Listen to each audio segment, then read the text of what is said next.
Yo guys, I'm Dunmir. I'm a top 100 tank player, and in this guide I'm going to talk about the absolutely most important thing you have to know to be a good tank player, which is to understand space. Now in this video I'm going to talk first about what space is, then I'm going to talk about what space does, and then I will finish off by giving you examples about how you're supposed to push into space, take space, control space, all that kind of stuff. Alright, so let's jump right into it. Now when I say space, I'm sure you have lots of ideas about what that could mean, but really it's just areas of the map. Now, there's more to it than that, and I'm going to explain to you what that is in a moment, but here you can see the enemy team and my team just kind of brawling it out here a little bit. Not actually brawling, we're really poking, but you know, we have like my team over here just popping damage to the enemy team, their team popping damage to my team, right? That's how that goes. However, by the positioning of their team and their tank, and the positioning of my team and my tank, myself, it controls the space on the map. And so what you have is you have different types of space start to occur. The first one we'll talk about is your team space. So your team space is anywhere on the map that your team is safe to be in and the enemy team is not safe to be in. And so for my team, it's going to look something like this, right? My team can play here, they could shoot, they're safe, no problems, right?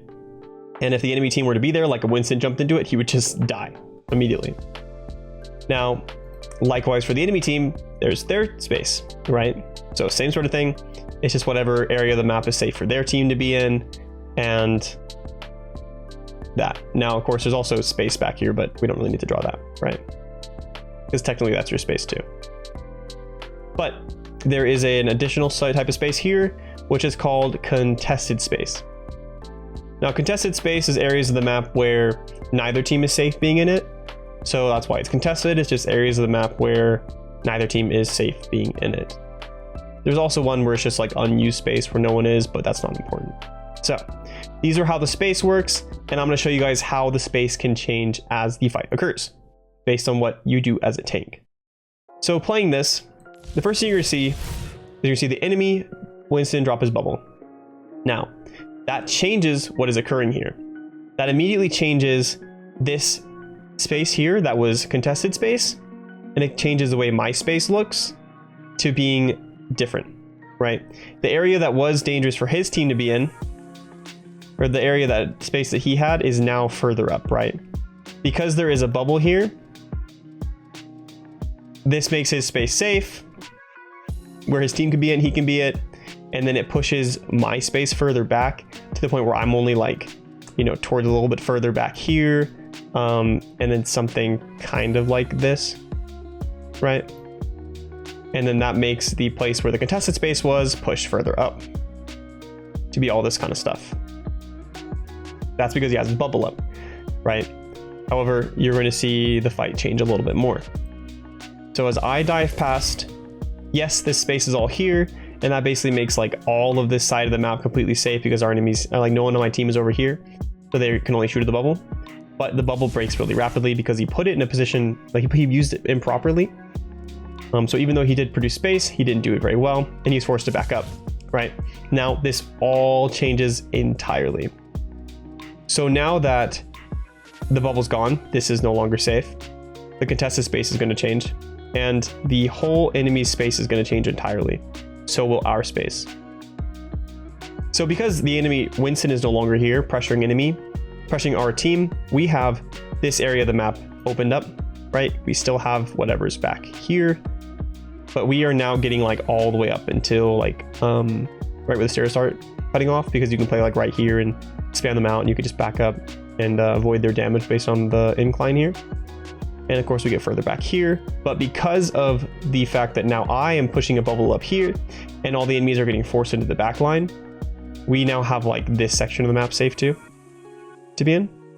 And then this section of the map would also be safe because it is blocked by my bubble, and the fact that like they can only play a sight line down here, so they can only shoot like from this line down. I mean, you could play right here and then back up, be pretty safe. And because I'm using a corner, they can't walk here, so all this area is safe.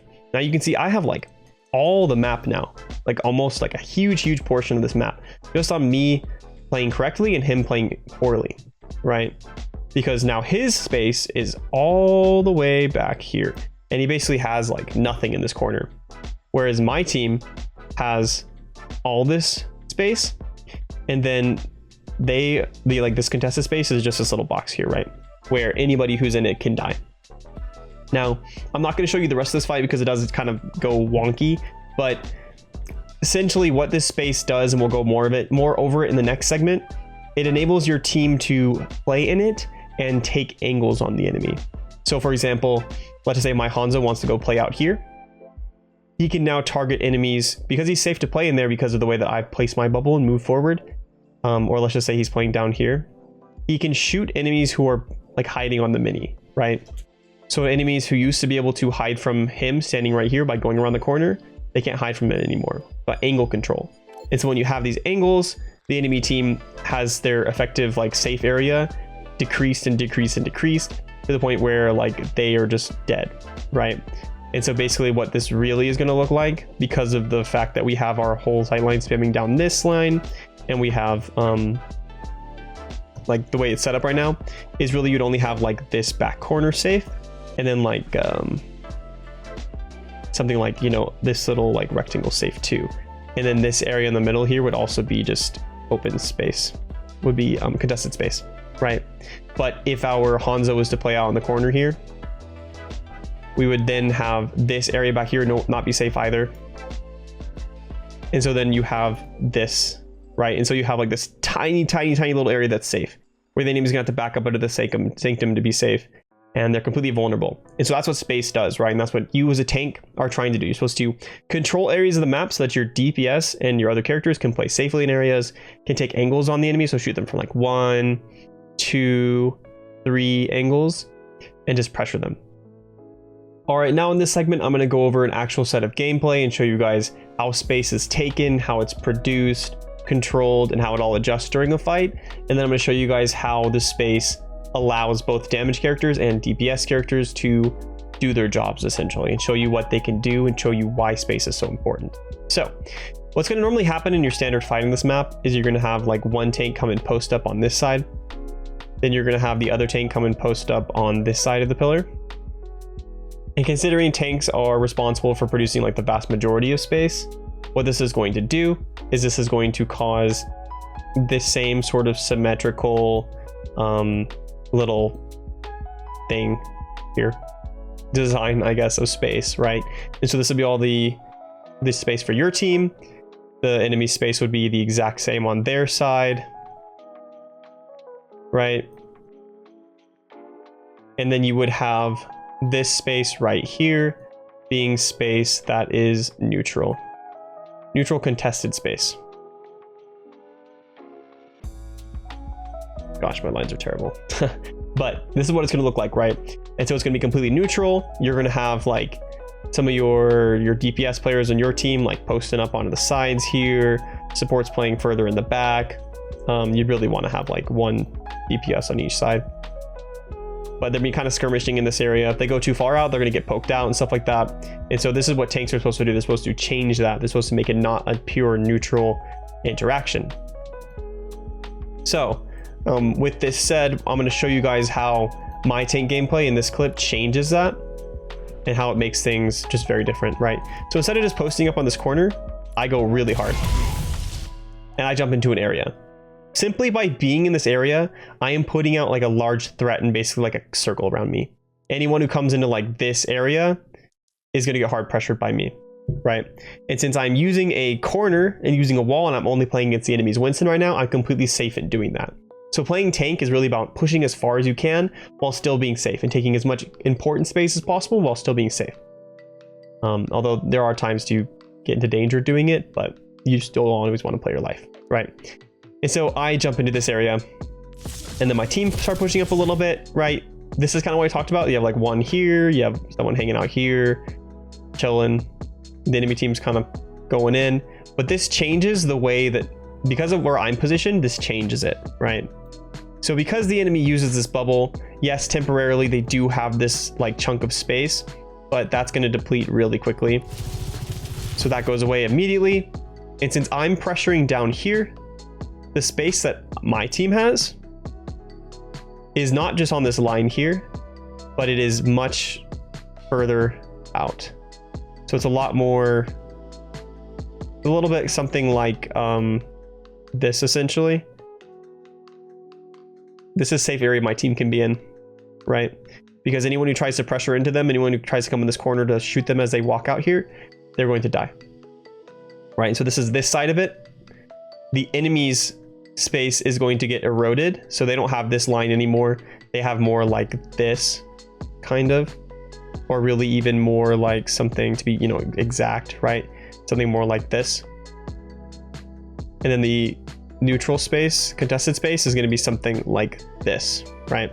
So all this area the enemy can't be in. So the places that the enemy was going to be in normally is now just completely contested space that they can't just stand in, or they'll risk dying, right? And so since I'm over here, since I'm pressuring the enemy, and the enemy can't post out on this side and pressure my team at all, so they can't like come over here and shoot at Cat Mom and Steffi here and kill them. My team has a lot of resources to put into this side. So my Mercy can just damage boost my Sojourn. Kiriko here can support Sojourn, support me, and just maintain this spot. And so this changes the way that the space is on this side a lot. And so it makes it so instead of having this little space like it was, we have something more like, you know, this, right? On this side of the map. And so we have this like complete just pincering of them on both sides. And this is basically like this, it's over when this is like this. Because what you always want is you always want to have 3 angles of control on the enemy. And here you have 1 from me on the side, 2 from my core of my team straight down the middle. Not like a proper middle, but there is, right, like here or right here. And then we have the side angle, which is my Sojourn from the side, right, burning them. And so no matter where they go, anywhere in this area is completely threatened. So now this space is not their space anymore. It is entirely contested space. So this area right here, all the way up into here, this whole area is really dangerous spots for the enemy to be in. And so we don't have like full control in this area, but we have the ability to stand here and completely force a situation. So if they try and play on the point, they try and get any sort of angles onto us to like shoot at us, they lose, right?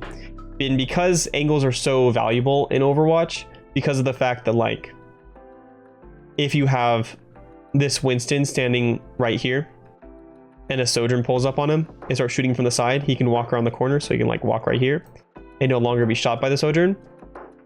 If you have your Kiriko standing here and like your Cassidy, who's a little late but comes over here, he's now being shot from this angle, right? And so what having 2 angles does on the enemy is makes it so usually you'll always be able to damage them. Having 3 means that so you'll, unless they're like completely just hiding entirely behind a wall somewhere random, you're always able to damage them. So whoever has more angles in a Overwatch fight will win the game. It's how it works like 9 out of 10 times. And 9 out of 10 times is an excellent return rate, right? So here's what you're going to see from this fight. You're going to see it play out. I keep pressuring them. The enemy team all standing in this dangerous space, right? Yeah, they're going to force me out because there's a Reaper shooting at me and there's these guys walking in my bubble to shoot me. And I was using my bubble to like maintain this space longer, maintain the pressure. And so I do have to end up like backing out, right? Because I can't stand their half health to get the Reaper, I'll die. But what it did do is it distracted them long enough that I was able to knock them all down, like a healthy chunk of HP, use a couple resources to make him fade, use other things. And then our Sojourn secured a kill in the Kiriko, right? So yeah, I backed up, but then our Sojourn got knocked, or our Sojourn just backed up. Could have stayed there, but just backed up. And then our Kree took our Sojourn's place, and then, or sorry, Cassidy. And then our Cassidy just walked up, secured the kill. Our Sojourn finished the kill. Because at this point, like even though after I was forced out here, like even though they try and push up, like they're like, oh yeah, okay guys, time to go in, time to push. At this point, they're being surrounded entirely. And so they just lose. I think our Sojourn might have come out to the side here actually. Yeah, she did. So Sojourn took another angle also. And because I was in that space, she was able to play from the bottom. So now they really are being fully angled on by like 2 hard angles in this middle angle, right? And since they try to push up, they're too low resources, they don't have angle control anymore, and they just lose the fight. And it's that simple. And like I said, this isn't something that you have to expect to work all the time. Like if you had better space than them, you would win every single fight, then it would simply be like a tank diff every single game. But this is something that's really important. This is like this concept, understanding this is how you'll carry all your games for yourself. And as you can see, like, even though I get pressured out, you don't need to expect to have to maintain this forever. You don't need to be like, oh, I'm just gonna tank here forever until I die.